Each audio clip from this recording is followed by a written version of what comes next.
ISP একটা scaling game. মানে আমরা যদি এই আইএসপি ইন্ডাস্ট্রিতে যত বেশি কাস্টমার তত বেশি আমাদের হেডরুম, মানে আমাদের ইভেন সার্ভিস সাপোর্ট থেকে শুরু করে সব জায়গায় কিন্তু extra headroom, even operational expenditure বা অপারেশনাল এফিসিয়েন্সি কিন্তু আসে স্কেলিং গেমে। মানে it's all about volume. And how do you drive the volume? Obviously you have to be able to drive the volume with automation. আর সবচেয়ে বড় ব্যাপার হচ্ছে যে আমরা যে আইএসপি ইন্ডাস্ট্রিতে যেভাবে অপারেট করি সেখানে প্রতিটা কাস্টমার আমাদের জন্য সমান, এবং প্রতিটা কাস্টমারের জন্য যখন আমরা সার্ভিস প্রভিশন করি এবং সার্ভিস প্রভিশনিং এর পাশাপাশি সেই সার্ভিসটাকে আমরা ডেলিকেটলি সেটাকে সলভ করি বা সেটাকে আমরা চেক করি, তখন দেখা যায় যে এখানে হিউম্যান ইন্টারভেনশন বা আমরা দেখা যাচ্ছে যে অনেক সময় যে মানুষের কারণে কিন্তু অনেক সময় অনেক বড় সমস্যা হয়। জাস্ট বিকজ আমরা আসলে এত বড় ভিজিবিলিটি বা পুরো নেটওয়ার্কের একটা ভিজিবিলিটি সবকিছু আমাদের মাথায় আনা সম্ভব হয় না। And we need automation and that's why আমি আসলে এর মধ্যে কয়েকটা বই লিখেছি এবং আইএসপি অটোমেশনের ১ম যে বইটা, সেই বইটার আপনারা জানেন যে ১ম বইটা আমি দেখিয়েছিলাম, যেটা আসলে আমাদের যে এখন বর্তমান বই সেটা হচ্ছে গিয়ে ১ মিলিয়ন ইন্টারনেট গ্রাহককে আসলে আমরা কিভাবে অ্যাকোয়ার করতে পারি? What is the kind of like underlying understanding, যে কিভাবে আমরা আসলে এটা অপারেট করব। আর এর পাশাপাশি আমাদের যে পুরনো বইটা আছে, সেই পুরনো বইটা যেটাকে আমি বলব যে আইএসপি যে অটোমেশনের বেসিক আন্ডারস্ট্যান্ডিং, যে কিভাবে আসলে আইএসপি কে আমরা অটোমেশনের হাতে মানে রাস্তায় হাঁটবো, সেটাও কিন্তু আমরা এখানে ১ম বইটাতে বলে দিয়েছি। তবে যে জিনিসটা আমরা দেখছি যে এখন আইএসপির অটোমেশনের ১ম অংশটা হচ্ছে গিয়ে আমাদের আইএসপির নেটওয়ার্কের ডেটাটাকে একটা জায়গায় রাখতে পারতে হবে, এবং একটা জায়গায় রাখার একটা বড় অংশ হচ্ছে গিয়ে যেটাকে আমরা বলছি নেটওয়ার্ক সোর্স অফ ট্রুথ, এবং এই নেটওয়ার্ক সোর্স অফ ট্রুথটা যদি আমরা প্রপারলি করতে পারি তাহলে কিন্তু we get to that next level.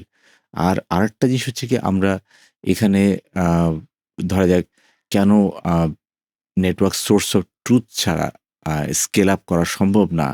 আর কেন হচ্ছে গিয়ে আমরা সবকিছুই যেটা বলি যে সব ডেটা তো আসলে হিউম্যানলি পসিবল না এটা মাথায় রাখা। এবং যত বড় স্কেল তত কিন্তু বিপদ বাড়ে। মানে তত বড় বিপদ বাড়ে। সেইজন্য কিন্তু আমাদের এখানে অনেক ধরনের কাজ করতে হয়। আর স্ট্রাকচার নেটওয়ার্কের মানে হচ্ছে গিয়ে আসলে এই নেটওয়ার্কটাকে একটা জায়গা থেকে আমরা কোড হিসেবে দেখতে পারতে হবে। আর টিম যখন বড় হয় তখনও কিন্তু এই একই জিনিস আ সমস্যা হয়। তো সেজন্য কিন্তু অটোমেশনের ব্যাপার, এবং অটোমেশনের একটা বড় পার্ট হচ্ছে গিয়ে this is the scaling math, এবং এই স্কেলিং ম্যাথেই কিন্তু আসলে আমাদেরকে কাজ করতে হবে। ফিন্যান্সিয়াল ইমপ্যাক্ট আমাদের চিন্তা করতে হয়। কম্পিটিশনের যুগে এটা নিয়ে আলাপ করতে হয়। তবে সবকিছুই আমরা যেটা মনে করি যে এই যে আমরা যে প্ল্যাটফর্মটা ব্যবহার করি সেই প্ল্যাটফর্মটা কাইন্ড অফ লাইক আমরা দেখেছি যে নটোবট আসলে আমি কিভাবে কাজ করাবো। তো সবকিছু ঠিক আছে, কিন্তু সবকিছুর মধ্যে আমরা যে জিনিসটাকে চিন্তা করি যে আমরা কিভাবে আসলে এই স্কেলিং গেমে ঢুকবো, এবং স্কেলিং গেমের মধ্যে আসলে আমরা কিভাবে এই এআই কে ব্যবহার করতে পারবো। এখন এই এআই, এজেন্টিক এআই যদি আমরা বলি, সেটাকে আসলে কিভাবে আমরা কাজ করাবো সেটার কিছু ধারণা আসলে আমি আজকে দিতে চাই। তো সেখানে আপনি যদি দেখেন যে নটোবটের যে আ জিপিটি, আমি নটোবটের যে জিপিটি, সেই নটওয়েটের জিপিটি কিন্তু আমাদের একটা ধারণা দিচ্ছে যে কিভাবে আসলে আমাদেরকে যেকোনো নেটওয়ার্কের ইনসাইটটা পাওয়া খুব ইম্পোর্টেন্ট, এবং তার পাশাপাশি আ আমাদের যে ডেভেলপমেন্ট টিম আছে বা সফটওয়্যার টিম আছে, সেই সফটওয়্যার টিম যদি কোনো ধরনের কোড না লিখেই যদি ট্রাবল শুট করতে পারে, এডিট করতে পারে, ক্রিয়েট করতে পারে যেই জবগুলো আমাদের দরকার, জাস্ট উইথআউট রাইটিং কোড, তাহলে কিন্তু আমাদের জন্য একটা বিশাল কাজ হবে। আরেকটা জিনিস হচ্ছে গিয়ে নেটওয়ার্কে কিন্তু error, we we will have error we will have error, কিন্তু এই এররটাকে কিভাবে আসলে আমরা ফিক্স করব with AI powered track back analysis, এবং স্টেপ বাই স্টেপ গাইডেন্স, সেটাও কিন্তু আমাদেরকে বুঝতে হবে। তো এইজন্য আমি মনে করি যে এই যে নটোবটের যে জিপিটি যে অংশটা সেটা কিন্তু আমার কাছে ভালো লেগেছে একটাই কারণে যে এটার জিনিসটা এটা কিন্তু আমাদের একটা এমন একটা ইনপুট দিচ্ছে যে এটা আসলে আমরা কখনোই ভাবতে পারতাম না বা আমরা এটাকে কিভাবে আমরা ওয়ার্কআউট করব। যে দিন শেষে আমরা যখনই এটা নিয়ে কাজ করব তখন দেখা যাবে যে নেটওয়ার্কে কোথায় কখন কি ঘটতেছে এবং কোন ডিভাইসে কোন কনফিগারেশন কি অবস্থায় আছে সেটা যদি আমি মাথায় আনতে চাই তাহলে কিন্তু আমি আসলে কাজ করতে পারব না। So it has to be given to the automation যে কোন ডিভাইসে কোথায় কি কনফিগারেশন এই মুহূর্তে আছে এবং সেটা যদি লার্জ ল্যাঙ্গুয়েজ মডেল যদি সেটাকে রিড করতে পারে তাহলে কিন্তু এটার জন্য ফল্ট ফাইন্ডিং এবং এটার জন্য আপনার জব ক্রিয়েশন এবং এটার জন্য যেই আমাদের ডেলিভারি টাইম সেটা কিন্তু অনেক কমে আসবে। তো আমি মনে করি যে এই জায়গাটাতে একটা বড় কাজ আম হচ্ছে।